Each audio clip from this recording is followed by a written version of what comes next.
Hola, ¿qué tal? Vamos a tener una pequeña sesión sobre la auscultación de los ruidos cardíacos. Está muy enfocado a entender la auscultación del ruido cardíaco, únicamente hablando un poco sobre propedéutica, sobre el origen de los ruidos y cómo deberíamos de interpretarlos. Esperando que sea muy útil para sus clases ahora que no podemos tenerlas de forma presencial y en apoyo a las sesiones que tienen con el doctor Ernesto González. Un poco de historia, solamente para que no lo pierdan de vista, lo recuerden, como Laennec fue el que empezó a desarrollar los estetoscopios, no como los conocemos ahora, pero sí en esta base mecánica de cómo se genera la transmisión del ruido a través del mismo, pero fue hasta Skoda que realmente hizo una interpretación de lo que estábamos escuchando a nivel del corazón, o sea, prácticamente hizo el estudio sobre los soplos, cómo se localizan, por qué se originan, eh, por qué puedo encontrar irradiaciones, hizo todo un estudio muy completo. Entonces, en base de ellos, se genera mucho del estudio propedéutico que tenemos al respecto de los ruidos. Algunos principios generales antes de empezar la auscultación de los ruidos. Posiciones del paciente. Esto es bien importante porque puedes modificar la postura del paciente de acuerdo a las necesidades de auscultación que tengas. En algunos pacientes, sobre todo los que tienen una pared torácica gruesa, es complicado poder hacer la auscultación de forma directa. Tal vez necesite pedirle que se incline ligeramente hacia enfrente o que se lateralice a la izquierda para que la proyección de la punta del corazón sea más efectiva y me permitan hacer una mejor auscultación. Entonces es importante que cumplamos con las reglas generales de la auscultación y de la evaluación general del paciente como propedéutica, pero aquí sí podemos tener algunas alternativas. Igual es importante tener un paciente tranquilo, en reposo. No siempre podemos cumplirlo. Simplemente imagínate en una sala de urgencias o en una sala de terapia intensiva en donde el ruido de los monitores, el flujo continuo de los pacientes, siempre va a disminuir la calidad de la auscultación que puedes realizar. Pero entre más pueda tener un ambiente relajado y limitado de los ruidos exteriores, mejor calidad de auscultación puedo tener para la interpretación de la misma. También que tenga un estetoscopio adecuado para cada paciente. Esto no quiere decir que el estetoscopio más caro sea el de mejor calidad que el que puedo cambiar por 3 taparroscas y 5 pesos. ¿De acuerdo? Depende realmente de una parte bien importante de la auscultación, que es el explorador. Y en algunos casos, la exploración de los ruidos cardíacos no es suficiente para poder hacer una interpretación y necesito de algunos estudios complementarios durante la exploración, como son la exploración de pulsos, la evaluación del tórax, la inspección del tórax, la evaluación del cuello, para que tenga un mayor significado clínico de lo que estoy evaluando. El mejor elemento del estetoscopio es el que se encuentra en medio. Entonces, súper importante que tu práctica continua te ayude a generar esta experiencia para el desarrollo de las competencias necesarias de la auscultación. Simplemente oír un par de veces un ruido cardíaco no garantiza que puedas interpretarlo o que puedas encontrarlo en una segunda ocasión cuando escuchamos los ruidos patológicos, como es en el caso de los soplos. Para esto quiero detener un poco la presentación solamente para recordar los elementos que tengo para poder realizar una auscultación efectiva, y es en la parte de la campana de auscultación tengo la membrana que me ayuda a hacer la auscultación de los ruidos de alta frecuencia, mientras la campana me ayuda a hacer los ruidos de la baja frecuencia. Tengo todo mi sistema de transmisión de la vibración para poder llegar a las olivas que van en mis oídos, que se tienen que poner de forma correcta, con el ángulo hacia adelante, conforme va el conducto auditivo externo. Entonces, rápidamente recordando. Siguiente. Para que yo pueda entender cómo se generan los ruidos, necesito comprender o recordar lo que sucede con el ciclo cardíaco. Comienza con la sístole. Esta sístole va a generarse a través de una breve contracción isovolumétrica, porque va a movilizar no solo volumen, sino que va a aumentar la presión arterial, que esto después les va a servir para la medición de la presión arterial, por supuesto. Aumenta a su vez con esta contracción isovolumétrica,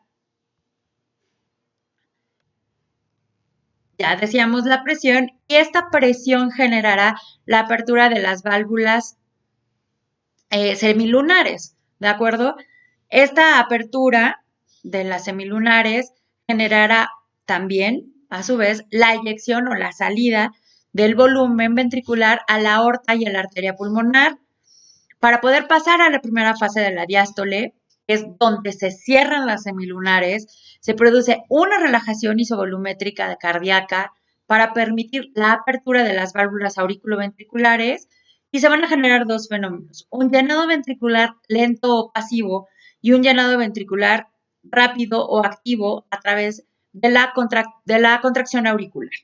¿Por qué todo esto? Vamos a verlo en una grafiquita que creo que ejemplifica mucho lo que estábamos hablando, y es cómo puedo evidenciar el cierre de la mitral, la apertura de la aórtica, el cierre de la aórtica, la apertura de la mitral, el llenado rápido ventricular, con el aumento de las presiones, los momentos o las fases que es la diástole, la sístole y nuevamente la diástole, y la interpretación del electrocardiograma. Si yo me ubico al inicio de la sístole, en donde tengo ya los cierres auriculoventriculares, las aperturas de las semilunares, vean cómo aquí aumenta la presión, y eso es lo que está generándome los ruidos, para después pasar a la fase diastólica, donde tengo el cierre de las auriculoventriculares, la apertura de las válvulas, perdón, aquí es el cierre de las semilunares, apertura de las auriculoventriculares, para la siguiente fase de llenado rápido, que ese va a ser muy importante si es que mi paciente tiene un tercer ruido cardíaco, que ahorita hablaremos. Entonces, en este momento se están produciendo dos ruidos. Primer ruido cardíaco correspondiente a la sístole, segundo ruido cardíaco correspondiente a la diástole. Para que yo pueda hacer una adecuada auscultación de estos ruidos como interpretación de este ciclo cardíaco, no debemos de olvidar los sitios de auscultación. Mi foco aórtico, que se encuentra en el segundo espacio intercostal del lado derecho, en la línea paraesternal o alineado al borde esternal izquierdo o derecho, perdón, del mismo lugar, pero pegado al borde esternal izquierdo, voy a encontrar el foco pulmonar, igualmente en el segundo espacio intercostal, el foco mitral, que se encuentra por debajo de este, en el cuarto o quinto espacio intercostal, depende de donde revisen la bibliografía, a nivel de la línea medio clavicular. El foco tricuspidio, que tengo igual varias opciones de auscultación. Una de ellas es en la base del apéndice hipoides, otra es en el quinto espacio intercostal, en el borde paraesternal del lado derecho. Tengo un foco accesorio, que ahorita no quiero meterme en él porque no lo vamos a auscultar durante esta sesión.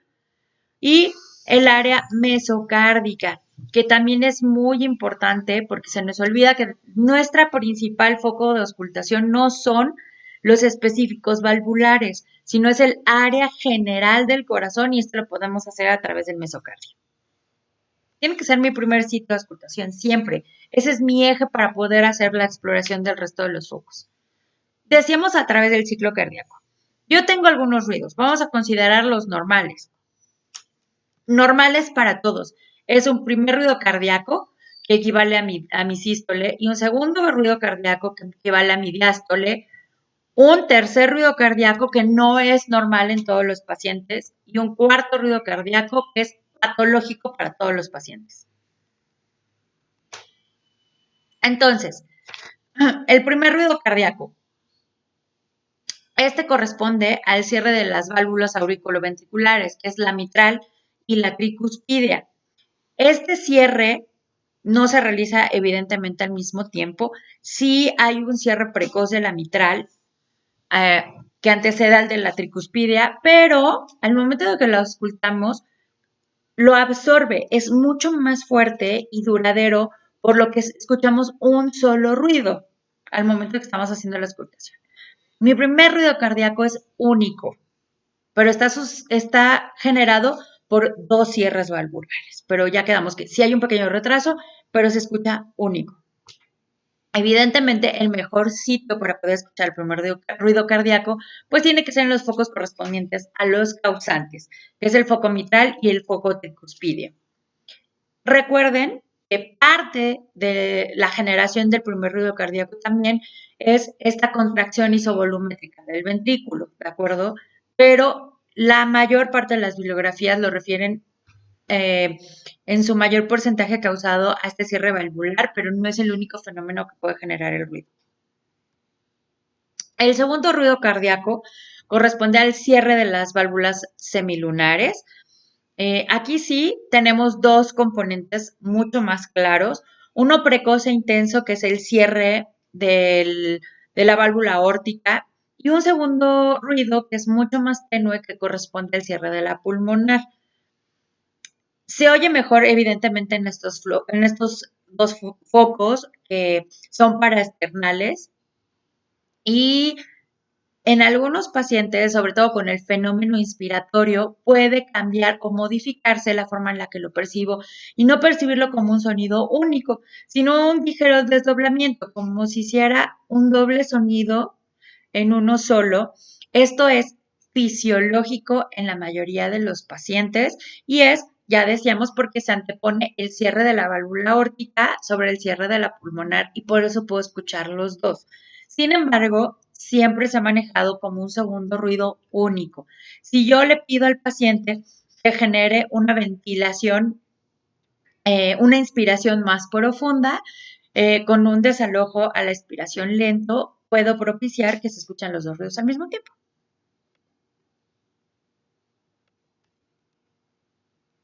Entre el primero y el segundo ruido tengo un silencio, ¿de acuerdo? Este silencio es cortito, realmente se puede evidenciar más cuando el paciente está en una bradicardia, mientras si está en todo lo contrario, en el caso de una taquicardia, difícilmente voy a escuchar esta pequeña separación que existe entre el primero y el segundo ruido cardíaco. Y entre el segundo ruido cardíaco y el siguiente primer ruido cardíaco, también existe un silencio, es ligeramente más larguito. Si necesitas ayuda para entender cuál es el primer ruido cardíaco, cuál es el segundo o cómo estoy interpretando los silencios, un tip de ayuda, sobre todo cuando estás haciendo las primeras veces de auscultación. Coloca tu campana en el estetoscopio del lado de la membrana en el área mesocárdica y en el momento en el que lo estés escuchando, evalúa un pulso. Así como sientes el pulso, la correspondencia con el ruido sería el primer ruido cardíaco o el sistólico. Entonces, es una forma de poderlo hacer. Sobre todo cuando inicias, que confunde mucho si está en un primer ruido o en un segundo ruido. Entonces, puedes utilizar esa alternativa. Decíamos, el tercer ruido cardíaco puede ser auscultable, va inmediatamente después del segundo ruido cardíaco. Este sucede por el llenado ventricular rápido y se escucha de forma normal en pacientes sanos, en niños y en adultos jóvenes. Se considera patológico en adultos mayores y en el adulto en general, que tenga riesgos para generar ventrículos dilatados, shunts o cortocircuitos de grandes vasos, insuficiencia cardíaca congestiva. Podemos encontrar este tercer ruido cardíaco. Patológico, ya quedamos. Y el cuarto siempre va a ser patológico. En la diástole ventricular siempre se va a encontrar por detrás de él, lo veíamos en la primera imagen de ruidos cardíacos. Se ausculta mejor en el ápex o en la región mesocárdica y me traduce problemas como estenosis aórtica o trastornos de la velocidad del flujo cardíaco. Y por último, solamente como ejemplo de procesos patológicos, quiero comentarles sobre los soplos. Hay muchos ruidos patológicos, los chasquidos, los retumbos, los desdoblamientos, los reforzamientos, pero específicamente hoy quiero platicarles solo sobre los soplos cardíacos. La definición del soplo cardíaco es una turbulencia que se vuelve audible, ¿de acuerdo? Y tiene varias características. Es decir, la localización del soplo me puede dar una característica. Entonces yo puedo decir que es un soplo sistólico, un soplo diastólico o un soplo continuo, porque se abarca en ambos ruidos cardíacos. También puedo clasificarlos de acuerdo a su intensidad, ya sea en grados. Generalmente se refiere en fracciones, 1 de 2, 1 de 6, 1 de 2 de 6, 3 de 6, de acuerdo a la intensidad de la auscultación. La intensidad del soplo no tiene que ver con la gravedad de la lesión. Eso también es muy importante. Si me dice tal vez el defecto anatómico, si es que se trata de eso, que es mucho más grande, pero eso no quiere decir que hemodinámicamente exista mayor problema. La localización del soplo en la región del tórax, es decir, en qué foco de auscultación es más perceptible, pero también a qué sitios de irradiación se puede generar este soplo. Incluso puede ser a la región posterior del tórax, por ejemplo, y me dice sobre soplos específicos para lesiones valvulares específicas. La duración y la morfología, es decir, el soplo que estoy escuchando solamente se percibe al inicio de la sístole, al inicio de la diástole, a la mitad, al final, durante todo el ruido, para que yo también lo pueda clasificar con un nombre en específico. Y la morfología es que si yo tuviera al alcance un fonocardiograma, la imagen que presenta también me ayuda a poderlos clasificar.